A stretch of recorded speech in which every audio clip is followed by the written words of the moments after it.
Hey everyone, and welcome back to another edition of Wildcards here on Walker Talks Radio. I'm Big Dave. I'm your host for this evening and pretty much every evening. So, if you haven't tuned into episode one, we're all about sports memorabilia, pop culture memorabilia, and everything of that sort. So, to start off tonight, we're going to talk a little bit about a grading company taking an indefinite break.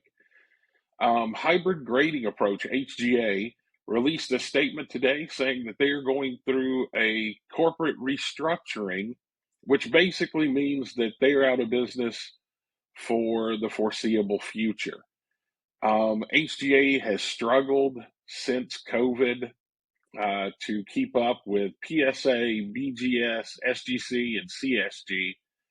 Um, and I just don't know that the company will make it, out of this stretch of reorganization. So it's going to be one less grading company that we're going to see for the foreseeable future. HGA, some of you may know, may not know, went from its original ownership to a second owner, and then out of nowhere, 10 months after they took over, they resold the company again. And so the guys that bought it now are pretty much out of business until further notice. Um, they say they're going to come back, but I know that they have a large warehouse area where they do their grading and a storefront in Knoxville, Tennessee, and it just doesn't appear as though it's going to be something that they'll be able to sustain. I just don't see them making enough money to keep their grading process going. So that's just part of the breaking news that we have right now in the ball card industry is that Greater HGA is taking an indefinite um, break for right now. And so if you're looking to submit your cards, I would go with your local submitters to, the four bigger companies, which is going to be PSA, SGC. I would probably put CSG in front of SGC, to be honest with you, because Fanatics is a large stakeholder, pretty much owns CSG. CSG also purchased JSA. And so I'm using a lot of acronyms right now. So for those that may not know, let me go over each one of these. So you have PSA, and PSA is the gold standard for card grading. For instance, here, I've got a couple of examples real quick that I can show you. So, something in a Gem Mint 10 like this, that's as good as you can get. A Jordan Gem Mint 10 and PSA goes further in price than any of your other companies. Um, and then you break it down, and another company. This is the one that Fanatics has a stake in, and that is CSG. So CSG is this type of slab. And what you're going to see is CSG's umbrella company is actually, um, they grade cards, comics, coins, numismatics, magazines, pretty much anything you can think of. And that company's been around just as long as PSA has. So with CSG purchasing and Fanatics purchasing James Spence authentication. So the gold standard in authentications of autographs and things like that is going to be JSA. So I do have an example of that. So I purchased this Hank Aaron autograph. It's on a telegram from the morning after he broke the home run record. They got it signed. That is the little sticker that they put on there to show you that it's real. And then they attach this to it for the number where you can check the database. So JSA and PSA DNA are your two big companies that authenticate autographs. So with CSG purchasing JSA, they've announced for the Nationals happening next week At the show, they are going to be authenticating cards that have been signed and authenticated, and they'll put them into a CSG holder so that you can protect your collectible for however long. So, something kind of interesting, one of the guys at the Nationals is going to be Chevy Chase. And so I ordered a custom made card of a patch off of Chevy Chase's Blackhawks jersey. So there's your little piece. I'm going to get Mr. Chase to sign somewhere right over in here. Then I'm going to take this and take it to CSG and have them slab it at the show. So, like I said, the big news in grading right now, HGA indefinitely suspending taking submissions. They're going to finish out what's been submitted to them and then they're stopping.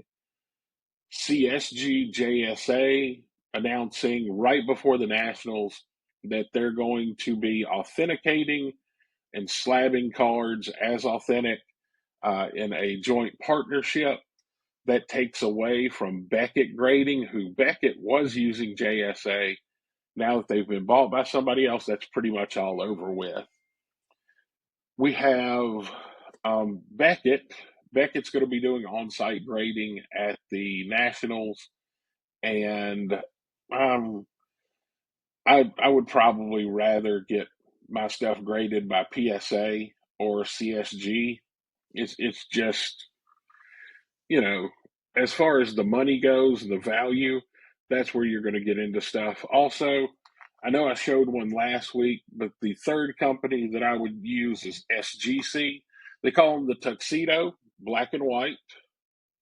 Really nice holders, a little bit bigger than the other companies. So, I don't know. They don't fit as well into the holder or the cases that I use. So, speaking of the Nationals, I am leaving at 5 a.m. next Wednesday to drive to Cleveland. I purchased the VIP passes, so I'll be getting like 12 free autographs, free parking. I get to go into the show 30 minutes early, and I get a couple of other benefits like little gifts from Fanatics, Panini, probably a couple of other companies, maybe Leaf, not real sure. But I've been packing everything up into my card case. I bought one of the Zion cases, Goliath rolling cases. It holds about 300 cards, so it's just a lot easier, making your way around a huge show like that if you've got something that's pretty much like a carry-on for, if you're flying. It's got rollers on it. Gets it around the show. I'm taking my slab case backpack with the stuff that's really worth a little bit more money. And so we'll get there Wednesday evening. I go to the VIP party, and it has Carlos Baerga, Doc Gooden, and someone else who are signing autographs. Like, if you get the VIP pass, you get to go in there. You'll get to meet Doc Gooden. You get to meet Carlos Baerga, a couple of other people. So it's fun. It's like, they provide you a drink, stuff like that. So we'll probably end up going to that at around maybe 6 or 7. And then we get a sneak preview for the show that night, Wednesday until 9 o'clock. When that's over, we'll head over to the hotel and kind of just chill out. Get ready for the next morning. Nationals opens back up at 9 for the VIP holders, and I think 9:30, or maybe it's 8:30 for us, 9 o'clock for everybody else. But I will be taking videos, showing you some stuff that you may never see in person unless you go to a Nationals. I signed up to be on the list to basically just hold the T206 Honus Wagner card, one of the most valuable cards in the world. There's probably 16 to 18 copies of it known to be in existence. They've got one that's going to be at the Nationals, and if you signed up, you could have your picture taken holding it, kind of get to look at it a little bit, which I think is really neat because I've known about the T206 Honus Wagner since I was a kid. That's always been the holy grail of collecting for a lot of people. And so I'm gonna go and look at it, just take a look. It'll be really neat to get to hold one and get a picture with it, I guess. I don't even know if I'm really gonna do the picture. I just want to look at the card. I've seen two in person so far. One was at the Nationals about 17, 18 years ago. One was at the Baseball Hall of Fame in Cooperstown, and this will be the third one. And the cool thing is they've all three been different copies that have been graded. So it's going to be kind of cool to get to see another Honus Wagner in person. Also, here on the channel, we're going to be giving away some of the stuff that we get at the Nationals. I know that I'll get some promo packs from Topps, Panini, Upper Deck, probably a couple others, Leaf. And so, yeah, I'll be giving away some of those here on the channel for anybody who just likes, subscribes, listens, anything like that. So I'm going to go over my plan for the Nationals for just a brief moment. I've packed up everything that I currently have in my inventory that is probably 250 and up. So I'll be taking my Jordan rookie, my Jordan Irving dual autograph, a lot of others that are in that $1,500 to $2,000 range. And the hope is that I'll turn over some of these so that I can reinvest in some other things that I've really been looking forward to. One is a PSA 8 or better Roger Staubach. That's my card that I'm waiting to get. I have a PSA 8 Tony Dorsett rookie. I've got a signed Dorsett rookie. I have a signed Staubach rookie. But a PSA Staubach rookie has been really my only card that I've wanted for a long time, and it has been eluding me just because the prices have continuously gone up. You can probably get an 8 somewhere in, if I had to like take a random guess, $1,800 to $2,000 for one that's actually centered. So I'm looking forward and hoping to find one at Nationals. If I could steal one for a little bit less, that would be awesome. I'd love to get one for far less, but I think 1,800 is about right for what I want. I've already made an arrangement with two guys, also do podcasts and vlogs on YouTube.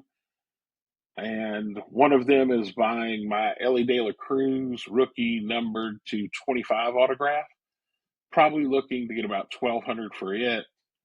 And he's also buying the Jordan Irving dual autograph numbered to 40 that's graded by Beckett, but it is a 9.5. It's gem mint condition. So I'll have it. We've worked a deal on it, a little bit of cash and trade on that. And then I also have two cards that are going directly to another friend of mine that's going to be at the Nationals. And they are just basically high end Nolan Ryan cards, a couple of autographs, and a couple of probably, like I would say, PSA 5, 1968, and a copy of the 1969 Nolan Ryan. He's a huge Nolan Ryan fan. Selling him two of the four. He wants to see them all before we make a deal. But that's pretty much the plan for the Nationals, meeting up with some guys, making a little bit of spending money, getting some of the cards that I really want. I've only got two autograph tickets right now. I have Pete Rose and I have Chevy Chase. May get a Dorsett, just depends on what's going on at the show at the time. But other than that, nothing else really sticks out that I just have to do while I'm at Nationals besides have a good time and see stuff I don't regularly get to see. So by the time you see this, it'll probably have been out for a few days, maybe a week. Topps Chrome Baseball hit today. And so before you go and open a ton, looking at what Topps put out as their advertising pieces for these, you're going to see a Jeter autograph, a Sandy Koufax autograph, other veteran autographs. Please know before you go and spend hundreds and hundreds of dollars at your local card shop, off of eBay, or anywhere else, those veteran autographs are only in the boxes that Topps deems breaker boxes. It's called Breaker's Delight. That's the only place you can get those. They're not in your hobby box at your stores. They're not in the little boxes, the blaster boxes you can find at Target. They don't exist. Okay? They're only in the high end Breaker Delight boxes that were sold from Fanatics to Breakers. You can buy them, and if your hope is to get a veteran autograph, like the Jeter, the Koufax, the Clemens, the Ryan, any of those, you're not going to get it unless you buy those specific boxes. I've seen a lot of people today online breaking cases, you know, 8 jumbo boxes, 16 regular boxes. None of them pulled a veteran autograph, and only one of them out of all that I watched get broken, one had a Ella Cruz autograph, which is disgusting because the rest of it, y'all, I hate to tell you, is garbage. Like, they have rookies I've never heard of in this thing. There's this one guy named Cabbage. His last name is a vegetable, Cabbage, and he signed autographs. And I can guarantee you that Cabbage card is going in somebody's dollar box after they paid, $100, $200, $300, however much it is. There's not a ton of rookies that are in those boxes. They're going to cover your cost for breaking them. Do the smart thing. If you have a favorite player, heck, if that dude Cabbage, whatever his last name is Cabbage, if that's your favorite guy, go to eBay and buy it for $1. Don't spend $100 on a box thinking that you're going to make any money, because you're not. You may pull your Cabbage card, but you could have had it on eBay for about $1. So just be careful with what you're breaking. I think it's kind of shady that Topps didn't put the autographs that they've put in their advertising, that they've put up on Twitter, that they've put on TikTok, that they have put on Facebook. Those autographs don't exist unless you're paying the higher price, basically, for those breaker boxes. It's just something you're not going to see. So, another quick note on some stuff going on in the hobby. You have the Topps Chrome release. You've also got a Caitlin Clark release that's coming out from Panini on an NIL deal. There's a couple of other products that are rolling out right now, but nothing that's just eye-opening and terrific. So, like I said, be smart about collecting. Go to eBay, go to Facebook, go a couple of different places, find the card that you want, and if you want it, spend the money on it.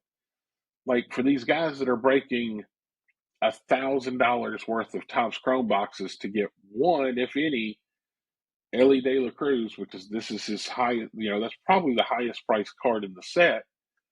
You could have gone to eBay and bought a base for maybe $150, $200.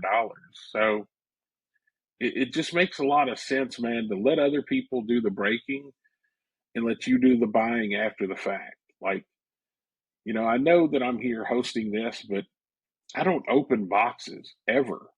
Like, I don't do box breaks. I don't get into cracking packs or anything like that. I may do it for fun with, some buddies on something that's $40, for all of us to just have something fun to do while we're at the card shop. But like, here, I'll show you. I buy in bulk.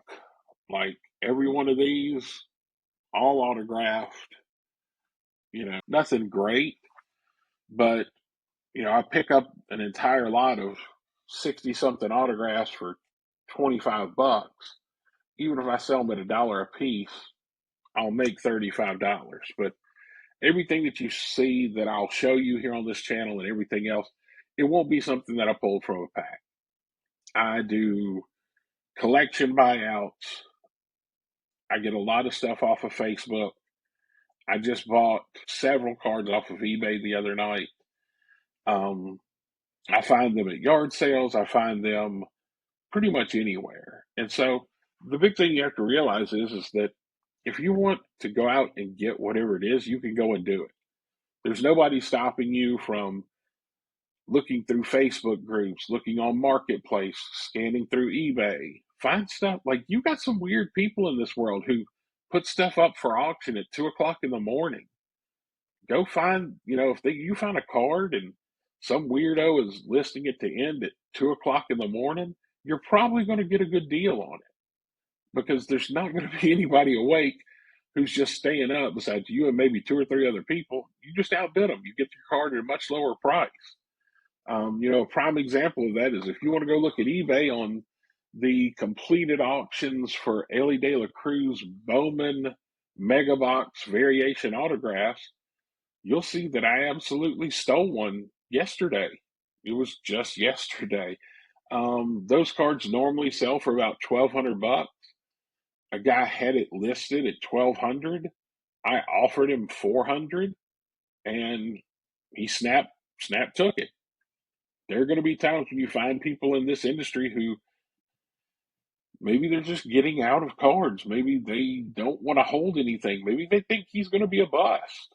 Who knows? But yeah, I bought a copy of that Ellie last night for $400. I think it's like $439 shipped, and then it's got to go through eBay authentication. So I'll have it. It'll probably arrive here after I go to the Nationals, which is fine. I'll take it to a show. But yeah, it's you'll find all kinds of stuff. You don't have to go and break boxes to do all that. Another quick note is that I will be in Florida Labor Day. There is a new ball card shop opening in Gulf Breeze, Florida, right outside of Navarre, called the Emporium. And I am going there. They're going to have JSA there. They're going to have giveaways. They're going to have a lot of other stuff. I know the guy that owns the shop, and so I'm going to take about 2 or 3 days off of work, the whole Labor Day weekend, and we're going to drive down to Florida. I'm going to help him open his shop, get everything rolling. He's going to be taking PSA submissions at $20 per card. So if you live down in the Florida area, please know that you're welcome to send the cards to the shop. The shop takes care of everything else. It's only $20 on your end. They send them in to get graded. They come back to the shop. Shop pulls your order, bundles it together. You pay your grading fees, which, like I said, basic grading, $20 a card. And normally you'll have your card back in about 45 days. So not a bad idea, but yeah, going to head down to Florida Labor Day weekend and help out a buddy of mine open up his new shop. We'll also have, some video and pictures from the stuff that he has available. See what all he's putting out, see what customers are really going for. So we'll have some interviews that we do that day that we'll upload and let everybody see. But other than that, I just wanted to come on this episode, tell you a little bit about, like I said, HGA shutting down indefinitely. That gets us down to just a few people that are still really doing grading, the PSA, SGC, CGS, Beckett. That's pretty much the top four that people are really using, especially because CSG, once again, CSG, JSA have teamed up for card grading and autograph authentication. So that's going to be a really interesting thing. I'll try to get more information on that as I am at the Nationals, and we'll kind of see how everything goes. But just wanted to cover Topps Chrome coming out, wanted to cover, HGA shutting down, preview a little bit about what I'm going to be doing at the Nationals, and hopefully by next Wednesday, I'll be uploading some video for everyone to see. With that said, I hope everybody has a wonderful day. Thank you for tuning in to Wildcards here on Walker Talks Radio.